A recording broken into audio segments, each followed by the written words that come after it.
and the Office of the Civil Defense. Sa kasalukuyan, sa huling update po ng NDRRMC, meron pong 598 na mga individuals ang pansamantalang tumutuloy sa 14 na mga evacuation centers, particular po dyan sa Region 2. No? At sa total affected naman, as of alas 8 kagabi, sa bilang po ng mga individual na apektado nitong bagyong si Marce, maabot na po sa 3,700 plus ang bilang ng kada individual, or katumbas ito ng nasa mahigit 1,200 families po, mga kababayan.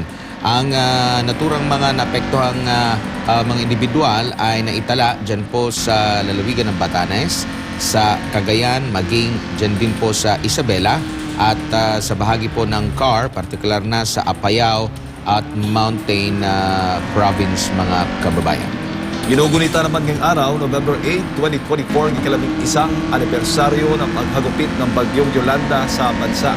Bilang bahagi po ng paggunita ay walang pasok ang government agencies, bagay lahat po ng pampubliko at pribadong paaralan sa ilang lokal na pamahalaan ngayong araw dyan po sa Leyte at Samar. Paalalang lubos na naapekto ng pananalasa ng super typhoon na ito noong November 8, 2013 ang dalawang nabanggit na probinsya.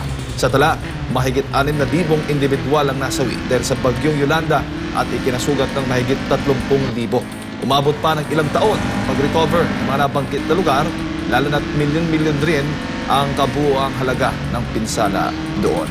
Samantala, proactive dapat ang disaster response ng pamahalaan imbis na reactive. Ito po ang ipinunto ni Pastor Apollo C. Kibuloy ng The Kingdom of Jesus Christ. Tugon ito ng buting pastor sa nararanasan ng bansa patay sa nagdaang mga bagyo kung saan marami ang binaha at lubos pang naapektuhan ang agri-sector.